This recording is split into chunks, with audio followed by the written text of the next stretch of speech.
Este programa é livre para todos os públicos. O Senhor esteja convosco. Ele está no meio de nós. Proclamação do Evangelho de Jesus Cristo segundo Mateus. Glória a vós, Senhor. Naquele tempo, alguns mestres da lei e fariseus disseram a Jesus: Mestre, queremos ver um sinal realizado por ti.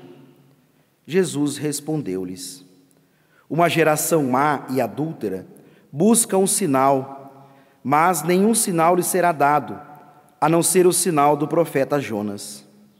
Com efeito, assim como Jonas esteve 3 dias e 3 noites no ventre da baleia, assim também o Filho do Homem estará 3 dias e 3 noites no seio da terra. No dia do juízo, os habitantes de Nínive se levantarão contra essa geração e a condenarão, porque se converteram diante da pregação de Jonas. E aqui está quem é maior do que Jonas.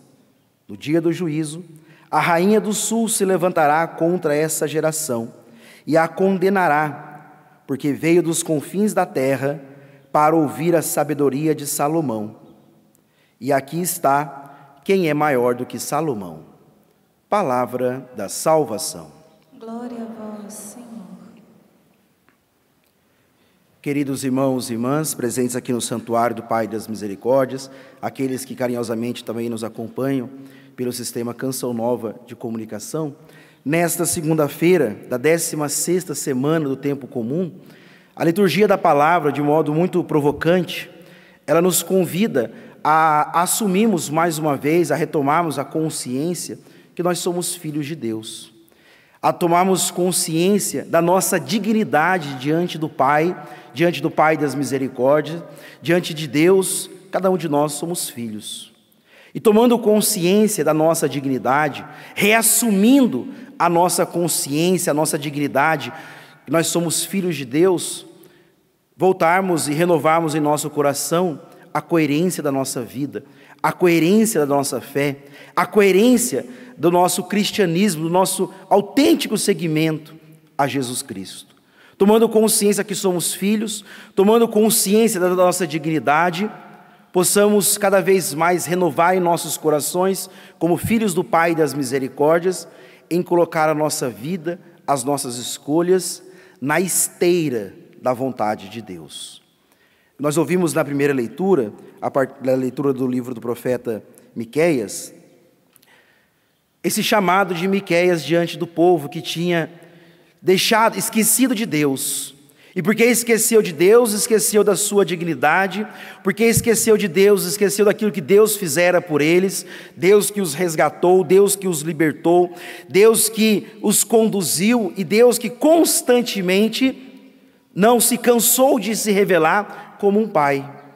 Não se cansou de se mostrar, de se revelar como um Deus que cuida do seu povo eleito, como um Deus que tem um carinho, que tem uma atenção, que tem um zelo pelo seu povo, pelos seus filhos. Mas, a partir deste esquecimento dos desígnios de Deus, das promessas de Deus, aos poucos o povo foi se contaminando pelas culturas pagãs que estavam ao seu redor, pela religião pagã, pelos costumes pagãos.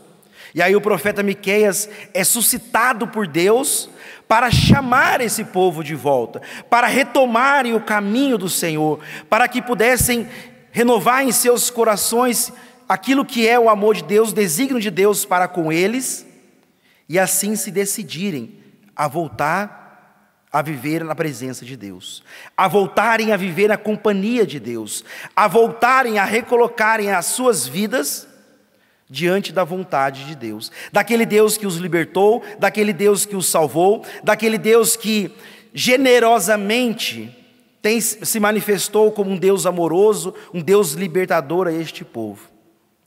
Vejam, queridos irmãos e irmãs, o quanto eu fiz questão de frisar esse Deus bondoso, libertador, misericordioso e o povo que se esqueceu.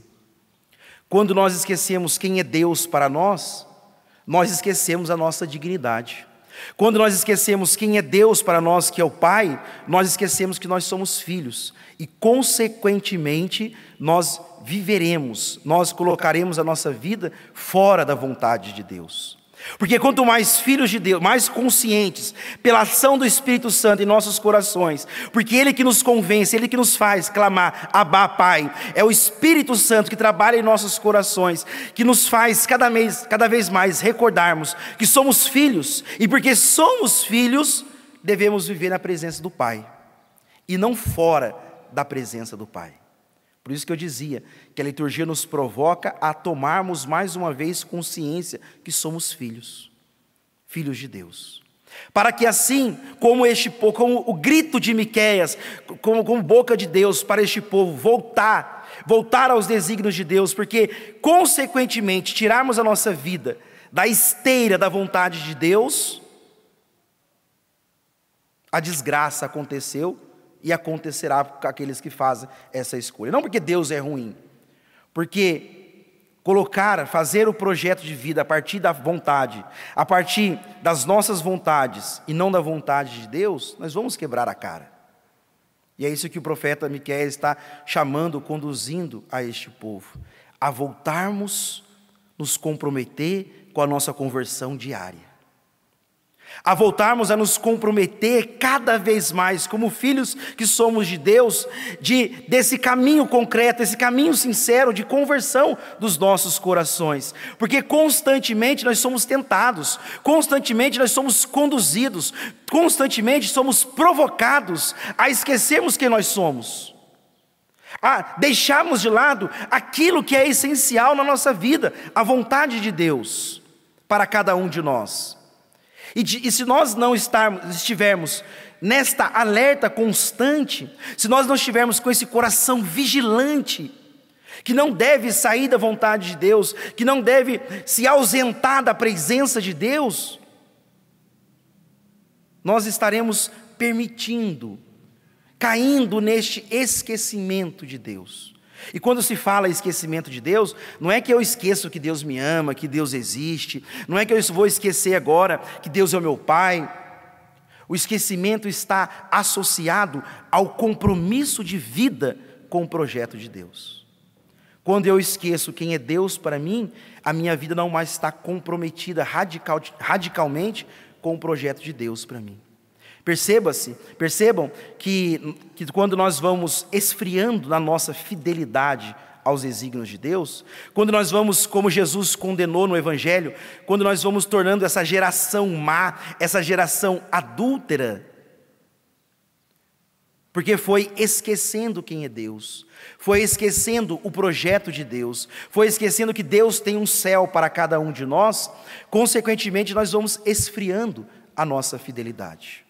Nós vamos esfriando o nosso caminho de perseverança, porque nós vamos focando não no projeto que o Pai tem para cada um de nós, melhor dizendo, na recompensa que o Pai tem para cada um de nós, que é o céu. Nós vamos nos apoiando naquilo que são os benefícios deste mundo. Retomar a nossa dignidade, retomarmos a consciência que nós somos filhos de Deus, nos faz também nos comprometer com a palavra, com os ensinamentos de Jesus. Porque como nós ouvimos no Evangelho, os escribas e os mestres da lei se aproximam dele não interessados pela sua mensagem, não interessados pela sua pessoa, queriam ver um espetáculo, queriam colocar Jesus à prova, por isso pediram um sinal a Jesus. E aí Jesus, sabendo que não existia dentro do coração deles uma reta intenção, Jesus disse: não será dado a essa geração má, a essa geração adúltera, que estão me vendo, mas não estão se comprometendo com a minha palavra. A geração adúltera é esta, que vê Jesus, que escuta Jesus, mas não se compromete com a palavra de Jesus, não se compromete com a pessoa de Jesus, não se compromete com a mensagem de Jesus. Se reveste de cristão, mas não está comprometido com a vida cristã. Por isso uma geração má, por isso uma geração adúltera. E ele traz esse paralelo com a vida de Jonas. Jonas que também, como eu disse, passou 3 dias na barriga da baleia, Jesus que passou 3 dias e 3 noites no sepulcro e ressuscitou. Ele é o sinal. A sua morte, o seu amor, o seu mistério pascal é o sinal para cada um de nós. Por isso que não haverá outro sinal, como ele disse. Ele é o sinal. Mas, como o povo de Nínive ouviu a mensagem de Jonas e se converteu. A geração má, adúltera, é a geração que vê Jesus, escuta Jesus, conhece a palavra de Jesus, mas não está comprometida com o caminho de conversão diário, não está comprometido com a configuração de vida, a vida de Cristo, não está se comprometido, não está realmente inserido dentro do mistério do Cristo ressuscitado, do Cristo que oferta a sua vida para nos libertar, porque a geração adúltera, a geração má, é aquela que foi liberta por Cristo no alto da cruz, mas não quer viver como filhos livres. Não querem viver como filhos livres e voltam à escravidão. Decidem-se permanecer como escravos, querem voltar à escravidão e não avançar na liberdade filial que Deus tem para cada um de nós. Portanto, queridos irmãos e irmãs, aqui presentes no Santuário do Pai das Misericórdias, aqueles que nos acompanham de casa, diante dessa provocante liturgia da palavra para nós hoje, que a igreja nos oferece, retomemos o nosso coração, somos filhos, temos uma herança, o Pai do céu, o Pai das misericórdias, tem um céu para cada um de nós, uma eternidade para cada um de nós. Cristo, no seu mistério pascal, já nos fez livres, foi para a liberdade que Cristo nos libertou.